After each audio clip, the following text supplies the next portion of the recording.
day here for us at BK because we've been live trading the BoE all morning. Was able to ride that sterling move down against the dollar, against the Australian dollar. So it's definitely been an exciting day. And, for our BK members, we're going to be live trading non-farm payrolls tomorrow.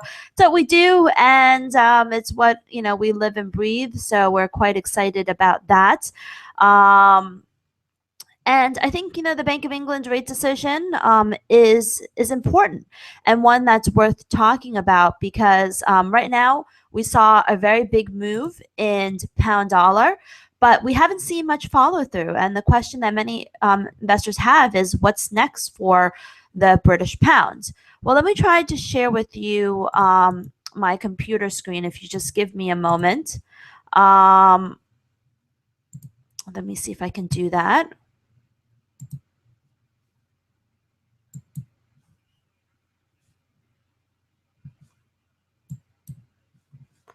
Okay, I think I'm sharing with you my computer screen. You can see we had a very strong nosedive in the pound dollar.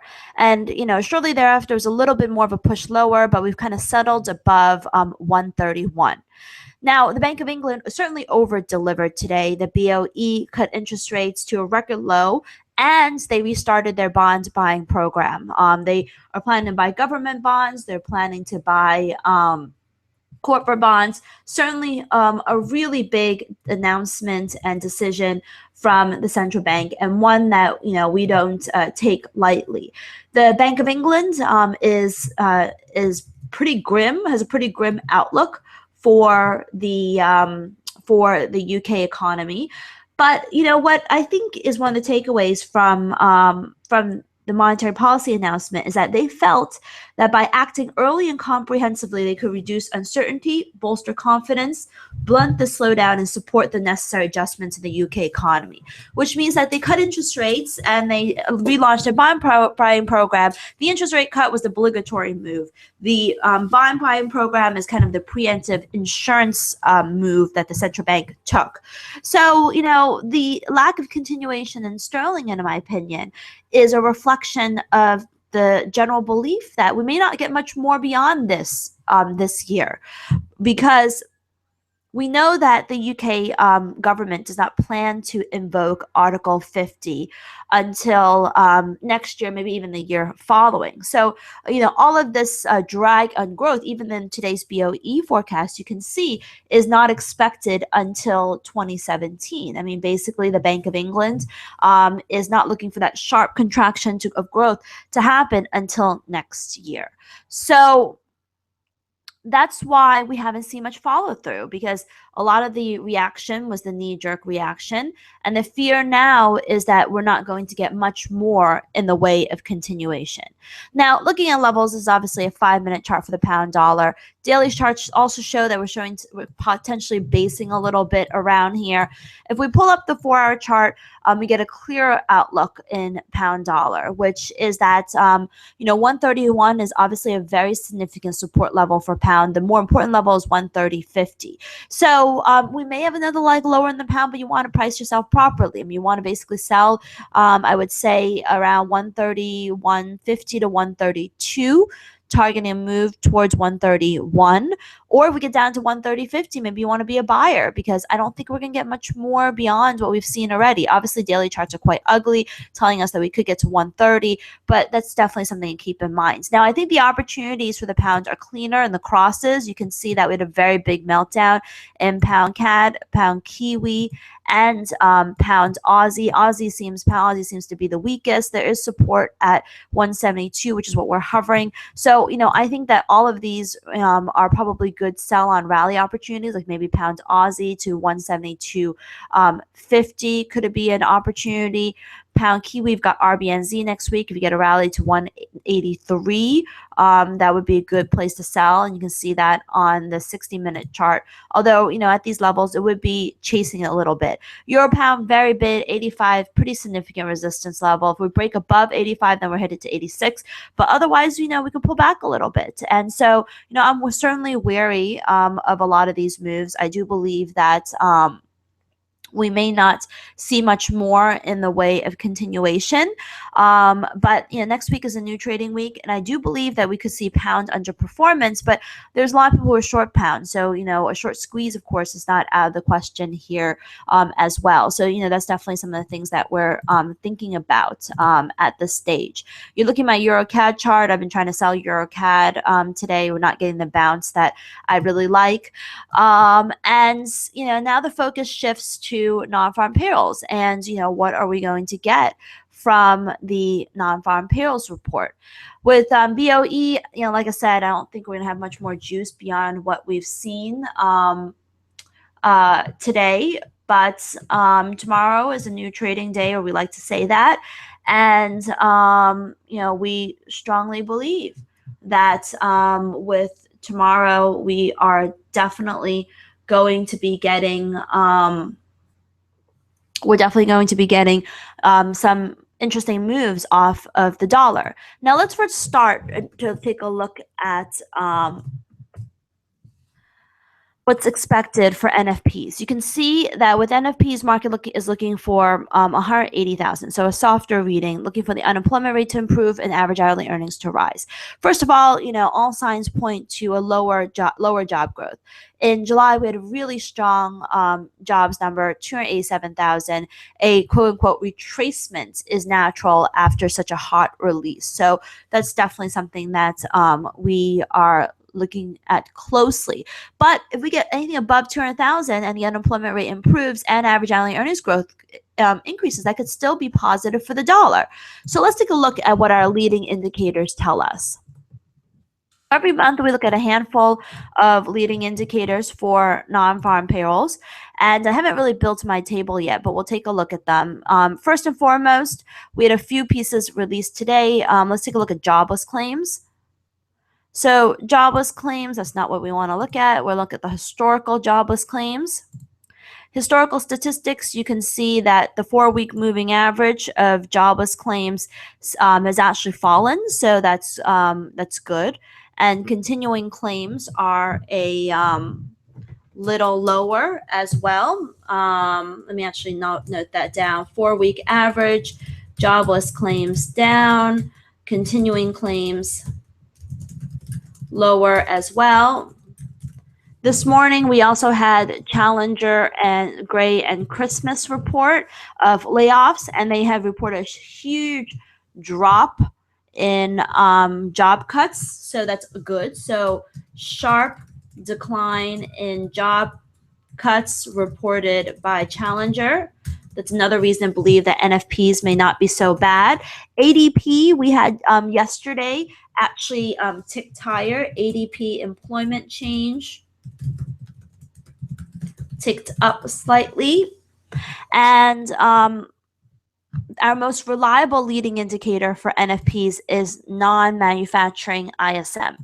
And this actually shows you that non-manufacturing ISM employment component dropped from 52.7 to 51.4. So non-manufacturing ISM employment component slips slightly, and the same for manufacturing ISM, that fell as well. So right now we've got 4 indicators calling for a good jobs number, 2 indicators calling for a weaker job number. So now let's take a look at our confidence indicators. If we can find that. The UMich and Consumer Board. So Consumer Board confidence. Consumer confidence actually beat expectations, but it's consumer confidence index drops slightly. This is a very, very small decline.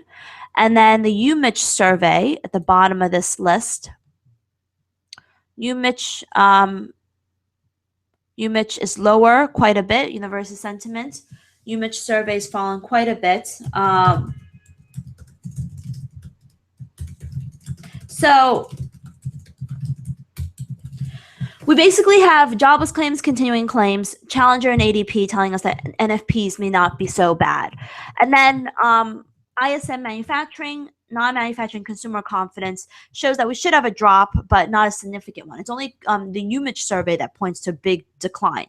So the number is certainly going to be weaker, but this suggests to me that we may actually have, a number greater than 200,000. If we get that, that would be positive for the US dollar. Of course, we got to watch the revisions to the past month's release. That's always very significant.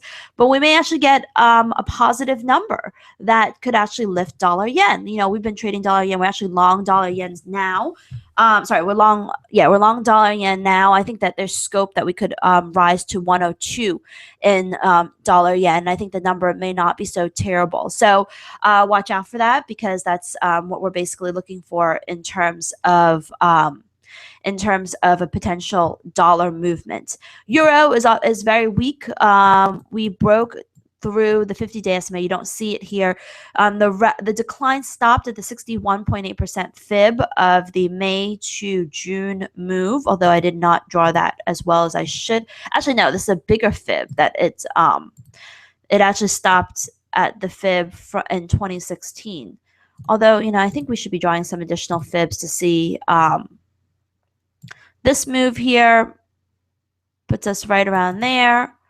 Let's see what we've got in this move here. These are the more significant moves. Okay, so these are the more significant fibs. So yeah, I stopped right above 111, which is where the fib is. I think, this 112.40, 111 range is what the range to play, with a bias to the downside for euro dollar. So that's definitely something that we're looking forward to. So we think that, the number actually may end up being a little positive, leading to a euro dollar decline, pound dollar decline. So, we're watching these levels quite closely for potential trading opportunities.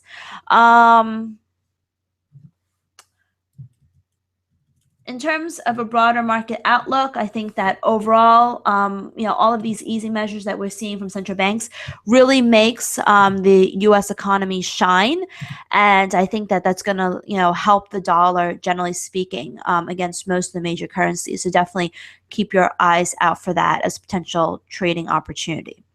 All right, so now I'd like to open up the floor to any questions you may have. I know it's a short brief, but the most interesting thing is to live trade it, not to just give our previews, which we'll be doing with BK Subs tomorrow. So if you're interested in joining us, you can certainly send me an email, and we can see if we can open up that to everyone as well.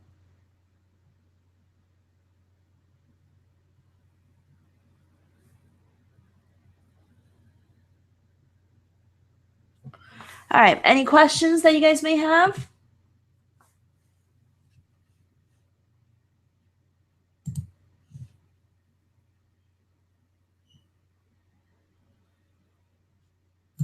So, I like selling euros, below 111.50 if we're, lucky enough to get that opportunity. Maybe even the 111.50 itself. The 60-minute charts look like we could get there.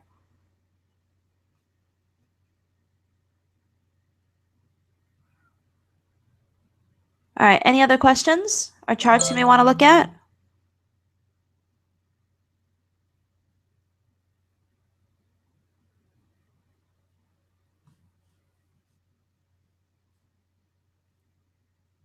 Oil, good question.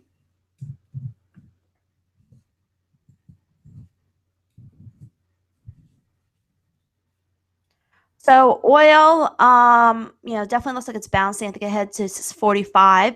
We're bullish, Caddy. One of the trades I like the most is selling Euro CAD. As I said earlier, we're trying to sell higher, but I like that quite a bit as well. I think, dollar CAD's going to come down. I think, to 130, and I think Euro CAD, Euro's going to come down as well. Any other questions or charts you may want to look at? But of course, we have a lot of CAD data tomorrow, so watch out for that because we have CAD employment report. Caddy, I think, would be a good sell around 130.65 or so. Maybe not here.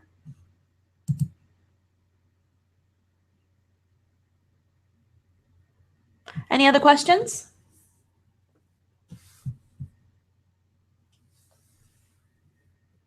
Definitely looks like a reversal coming in Caddy.